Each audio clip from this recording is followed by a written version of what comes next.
सभी को नमस्कार। तो आज हम हैं परीक्षित फूड प्रोडक्ट्स के एक छोटे से मैन्युफैक्चरिंग यूनिट में। यहाँ पे हम आज देखेंगे कि टोफू पनीर जो है, सोया से जो पनीर बनता है वो किस तरह से बनता है, उसका जो मैन्युफैक्चरिंग जो प्रोसेस होता है वो किस तरह से होता है। तो आज हमारे साथ जुड़े हैं राजेश जी। तो इनसे हम आके पूछते हैं कि सर ये जो है आपने कब स्टार्ट किया था और कैसे इसका प्रोसेस होता है।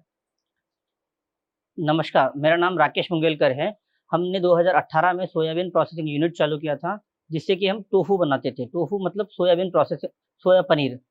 य ये है हमारा ग्राइंडर, ये मिल्क टैंक, ये कुकर और स्टेरिलाइज़र, और ये है हमारा बॉयलर, ये स्टीमर। सो राजेश जी, ये जो पनीर बनाने का जो प्रोसेस होता है, पहला स्टेप इसका क्या होता है और दूसरा स्टेप क्या होता है? पहले हम इस तरह सूखी सोयाबीन ले लेते हैं, जिसमें मॉइस्चर 10 टू 22 मॉइस्चर होता है। उस सोयाबीन को हम 6 घंटे के लिए भिगा देते हैं, और ये यहाँ है, ये भीगी हुई सोयाबीन, जिसे हम 6 घंटे भीगने के बाद क्रशिंग के लिए लेके जाते हैं, पीसने के लिए लेके जाते हैं। तो मिनिमम इसको 6 घंटे भिगाना ज़रूरी है? बिल्कुल। ओके। तो 6 घंटे सोयाबीन को भिगाने के बाद क्या प्रोसेस होता है राजेश जी उसके बाद? ये 6 घंटे सोयाबीन भीगी हुई सोयाबीन है। इस सोयाबीन को हम इस ग्राइंडर से क्रश करने के लिए डालते हैं। 1 किलो सोयाबीन के लिए 7 लीटर पानी यूज़ किया जाता है।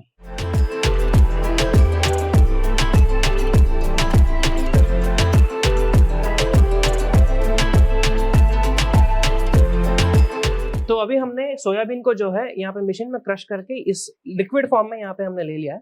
तो अभी एक बार हमने जैसे ही सोयाबीन को क्रश करके लिक्विड बना लिया है, इसको नेक्स्ट प्रोसेस हम क्या करते हैं राजेश जी? इस सोया मिल्क को हम इस कुकर में, नीचे जो पंप है, पंप द्वारा इस कुकर में या स्टेरिलाइजर में भेज देते हैं, और यहाँ पे हम 100 डिग्री तक उसको बॉईल करते हैं और फिर उसको निकाल देते हैं फटने के लिए। तो राजेश जी, अभी हमने यहाँ से लिक्विड तो बना लिया है, यहाँ से लिक्विड को हम यहाँ पे भेजेंगे। ये जो तीसरा वाला हमारे पास जो यूनिट है, ये मशीन किस लिए है हमारे पास? ये है बॉयलर। इस बॉयलर में पानी गर्म हो गया है और यहाँ पे स्टीम रेडी हो गई है। इस स्टीम को हम कुकर में भेज रहे हैं। 1 पीएसए आने के बाद हमारे को भेजना पड़ेगा, और हम ये स्टीम जा रही है इसके अंदर। तो अभी हमने दूध को जो है 100 डिग्री सेल्सियस के उस पे हमने इसको गर्म कर लिया है। तो इसके बाद का नेक्स्ट प्रोसेस क्या है राजेश जी? जी, जी, अभी ये दूध रेडी है, दूध गर्म हो चुका है। इस दूध को हम अभी रिलीज़ कर रहे हैं फाड़ने के लिए।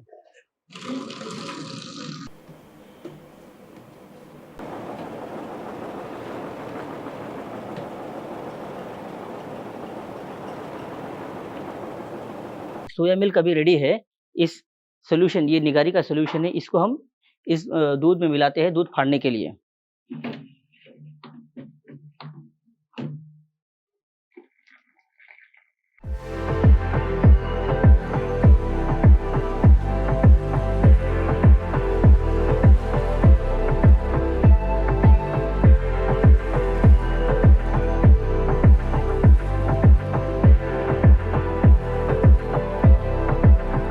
तो राजेश जी, अभी हमने मतलब पनीर का प्रोसेस तो देख ही लिया है। अभी पनीर हमारा जो है यहाँ पे प्रेस हो रहा है।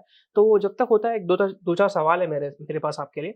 तो ये जो हमारा सेटअप है मैन्युफैक्चरिंग का, ऐसा अगर मैन्युफैक्चरिंग सेटअप कोई लगाना चाहता हो, तो उसके लिए कितना इन्वेस्टमेंट की ज़रूरत होती है? मशीन का देखिए 2,25,000 बेस प्राइस है। इसके ऊपर जीएसटी और ट्रांसपोर्ट होता है, और अगर वो शुरू कर रहा है तो उसका एरिया होना चाहिए 15x15, 225 स्क्वायर फीट होना चाहिए। और साथ में इसका, अगर ये ऑप्शनल मशीन जैसे कि वैक्यूम पैकिंग मशीन, रेफ्रिजरेटर और कोई एक्स्ट्रा मशीन जैसे वेइंग मशीन्स और यूटेंसिल्स और रॉ मटेरियल, ये सब कुछ लेता है तो 4 लाख में ये शुरू कर सकता है। अगर मशीन नहीं चालू करके 180 लीटर पे नहीं जाके 100 लीटर वाले सेटअप मैनुअल वाले में जाता है, तो भी उसे 2,10,000 और एरिया होता है 100 स्क्वायर फीट, इसे वो चालू कर सकते हैं। या नहीं तो अगर वो मशीन प्रोडक्शन पे नहीं जाके अपना एक्सपीरियंस ट्रायल करना है, तो वो डिस्ट्रीब्यूटरशिप में 1 साल के लिए आ सकते हैं, और व्हाइट लेबलिंग चाहे तो व्हाइट लेबलिंग भी करवा सकते हैं।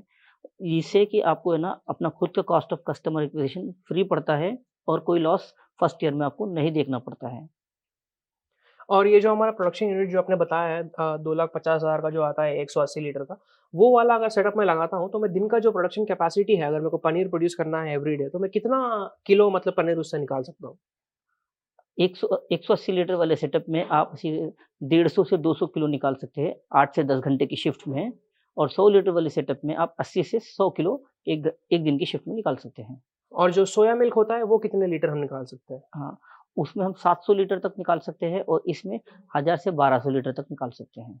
और जैसा आपने कि बताया मतलब जिसको स्टार्टिंग में स्टार्ट करना हो बिज़नेस तो डायरेक्टली मैन्युफैक्चरिंग सेटअप ना लगा के एक्सपीरियंस लेने के लिए 6 महीने या 1 साल तक एक डिस्ट्रीब्यूटरशिप भी आप इनके पास से ले सकते हैं या फिर आपका खुद का कंपनी के ब्रांड के नाम से आप जो है अपने प्रोडक्ट्स यहाँ पे व्हाइट लेबलिंग भी करवा सकते हैं।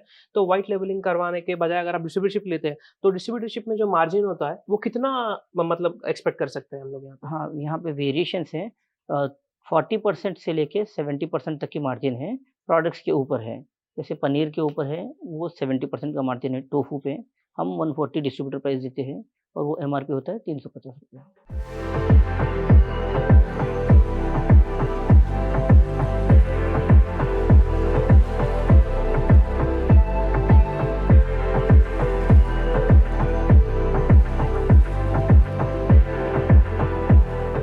तो पनीर एक बार हमने जब बना लिया है, इसको पैकेजिंग करने के लिए जो प्रोसेस होता है, वो अभी राजेश जी हमें बताने वाले हैं। तो राजेश जी इसको कैसे पैकेजिंग मतलब हम करते हैं? टोटल हमने एलडीपीई कवर में लगा के इस वैक्यूम पैकिंग में रख दिया था।